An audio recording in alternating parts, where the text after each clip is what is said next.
పితృదినోత్సవం సందర్భంగా నాన్నకు ప్రేమతో నవమాసాలు మూసి కని పెంచేది అమ్మే అయినా చేయి పట్టుకొని నడిపించేది నాన్న. నాన్న అంటే బాధ్యత కాదు, నమ్మకం, ఓ భరోసా, ఓ విశ్వాసం. మొదటి గురువు అమ్మ అయినా అక్షరాల వైపు నడిపించేది నాన్న.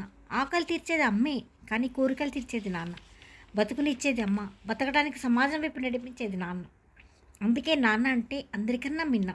సంస్కృతి నేర్పించేది అమ్మే, అయినా సంస్కారంతో మెలిగేలా సమాజం వైపు దారి చూపించేది నాన్న. అందుకే అమ్మ లేకుండా నాన్న లేడు. కానీ ఇప్పుడు నాన్న ఎందుకో వెనకబడ్డాడు అనిపిస్తుంది. కానీ నాన్న వెనకబడలేదు, వెనక నిలబడి ఒక క్షణం సేద తీరుతున్నాడు. వెనక ఉండి పిల్లల గమనాన్ని పరికిస్తున్నాడు.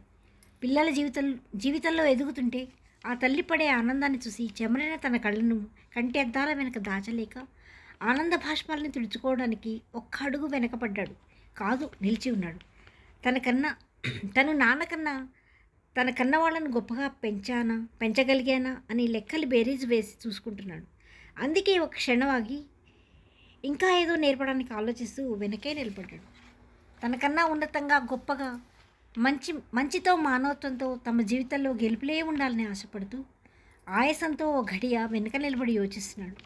అలాంటి నాన్నకు ఈ వయసులో ఏం కావాలో చెప్పడు, అడగడు. ఆత్మాభిమానం వల్ల కావచ్చు.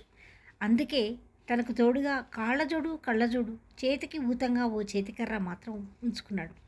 వచ్చినవి కొన్ని, తెచ్చుకున్నవి కొన్ని తన వద్దనే ఉంచుకున్నాడు. స్వార్థంతో కాదు, అవసరం కోసం. అందుకే అప్పుడు అవి బరువు అనిపించడం లేదు.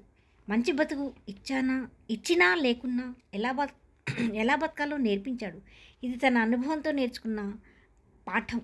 అదే బాట తన పిల్లల్ని మంచి మార్గంలో నడిపించి మంచి సంస్కారంతో కూడిన చదువులు నేర్పించిన నాన్నలందరికీ నాన్నకు ప్రేమతో వందనం, అభివందనం.